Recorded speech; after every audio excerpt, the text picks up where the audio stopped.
కోహెడ ప్రభుత్వ జిల్లా పరిషత్ ఉన్నత పాఠశాలలో ఈ రోజున జరిగిన బడిబాట కార్యక్రమంలో విద్యార్థులకు ప్రభుత్వ పాఠ్య పుస్తకాలు, నోటు బుక్కులు, స్కూల్ యూనిఫామ్లను అందజేసే కార్యక్రమానికి సభ అధ్యక్షత పాఠశాల ప్రధానోపాధ్యాయులు మొహమ్మద్ సార్ వహించగా, ముఖ్య అతిథిగా స్థానిక ఎంపీటీసీ ఖమ్మం స్వరూప వెంకటేశం, విశిష్ట అతిథిగా ఆదర్శ పాఠశాల చైర్మన్ ముంజ మంజుల హాజరై ఉపాధ్యాయులతో కలిసి విద్యార్థులకు పాఠ్య పుస్తకాలు, నోటు బుక్స్, స్కూల్ యూనిఫామ్స్ అందజేశారు.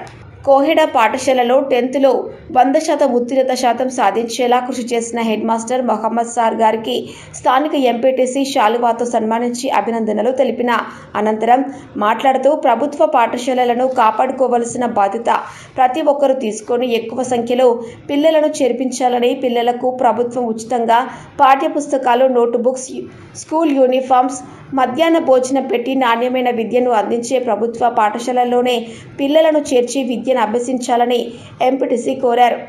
కార్యక్రమంలో పాఠశాల ఉపాధ్యాయులు నరేష్, స్వప్న, ఓదేల్, సద్గుణాచారి, సంపత్, రమేష్, అమీర్, రేవోజు, సదానందంతో పాటు గ్రామస్తులు ఖమ్మం వెంకటేష్, గుగ్గిల శ్రీనివాస్, పేరియాల సాగర్ రావు, పొన్నాల రవి, మొహమ్మద్, సదాని, విద్యార్థులు, పేరెంట్స్, కమిటీ సభ్యులు తదితరులు పాల్గొన్నారు. మన పాఠశాల ప్రారంభం చేయడం కోసం ఈరోజు ప్రభుత్వం బడిబాట కార్యక్రమం ఈరోజు ప్రారంభించడం, ఆ కార్యక్రమానికి మమ్మల్ని ఆహ్వానించడం జరిగింది.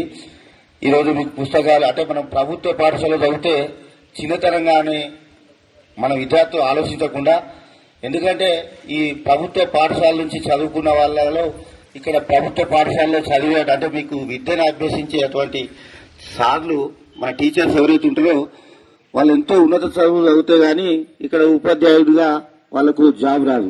ప్రభుత్వ ఉద్యోగాలు రావాలంటే ఈరోజు ఎంత కష్టమవుతుందో మనకు తెలుసు. అంటే ప్రభుత్వ ఉద్యోగం సంపాదించి మిమ్మల్ని అందరికీ ఉదయాన్నే వచ్చి సాయంత్రం వరకు మీకు అంత క్లాసులు చెప్పి మీకు ఒక క్రమశిక్షణ మార్గాన్ని, ఒక మంచి మార్గాన్ని, రేపటి భవిష్యత్తు చూపెట్టేటువంటి ఒక మంచి మార్గాన్ని చూపెట్టేటువంటి ఈ ఉపాధ్యాయులు మీరు చాలా గౌరవంగా చూసుకోవాలి. ఎందుకంటే వాళ్ళు చిన్నగా చదివి ఏదో అక్కడక్కడ చదివి కాదు కదా, వాళ్ళు బాగా ఉత్తీర్ణత అందరికంటే ఎక్కువ చదివి బాగా వాళ్ళు అందరికంటే మెరిట్ ఉంటేనే ఈ రోజు వారికి ఇక్కడ జాబ్ వచ్చింది. మీకు చదువు చెప్పడానికి ఇక్కడికి మేము ముందుకు వచ్చి చదువు చెప్తారు.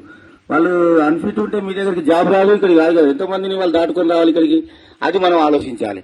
ఎందుకంటే నేను కూడా ఇదే స్కూల్లో మొత్తం చదువుకుని ఇక్కడ ఈ స్కూల్లో చదివిన వాళ్ళు అనేటోళ్ళు ఎవరు లేరు. ప్రతి ఒక్కరు ఈ స్కూల్ చదివి మనం చాలా బాగా ఇక్కడ చదువు చెప్పినటువంటి సార్లు వాళ్ళందరూ మనల్ని ఉన్నత స్థాయికి తీసుకుపోయే విధంగా అయింది.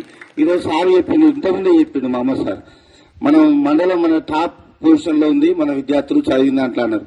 ఈరోజు రూపాయి బిళ్ళ ఖర్చు లేకుండా ప్రభుత్వం మీకు ఫుడ్ పెడుతుంది, పుస్తకాలు ఇస్తుంది, మనకు బట్టలు ఇస్తుంది. ఇవన్నీ ఇచ్చుకుంటూ మనకు ఫ్రీగా చదువు చెప్పిస్తుంది. చదువు చెప్పి ఇప్పుడు ఈరోజు మనం దాదాపు ఇప్పుడు వేరే ప్రైవేట్ స్కూళ్ళల్లో చదివించాలంటే ఒక్కొక్కరికి మన స్కూళ్ళల్లో వాళ్ళకు యూనిఫామ్ కొనియాలన్నా, టైలు కొనియాలన్నా, షూలు కొనియాలన్నా, ఈరోజు పుస్తకాలు కొనియాలన్నా తల్లిదండ్రులకు ఎంత భారం అవుతుందంటే అది ప్రైవేట్ స్కూల్లో చదివిపిస్తున్నటువంటి తల్లిదండ్రులకు తెలుసు ఆ బాధ ఏందనేది. ఈరోజు మీకు ఇంత ఫ్రీగా చదువు చెప్తా ఉంటే మీరు దీని మీద బాగా దృష్టి పెట్టి, ఎందుకంటే అంతకంటే గొప్పగా ఇక్కడనే చదువు ఉంటుంది. మేమైతే 8వ తరగతి దాకా మాకు ఇంగ్లీష్ లేకుంటుండే, ఇంగ్లీష్ కానీ హిందీ కానీ 8వ తరగతిలో మాకు చెప్పిరు. అప్పుడు మేము ఏది హిందీలో అది కావచ్చు, లేకపోతే ఏబీసీలు గప్పు చూసినాం మేము. అంటే ఈరోజు మీకు నర్సరీ నుంచే ఇక్కడ ఇంగ్లీష్ మీడియం మనకు ప్రభుత్వ పాఠశాల దొరుకుతుంది. అంటే మీరు ఎంత అదృష్టవంతులు, అప్పటి వాళ్ళకి ఇప్పటి వాళ్ళకి చూసుకుంటే చాలా అదృష్టవంతులు.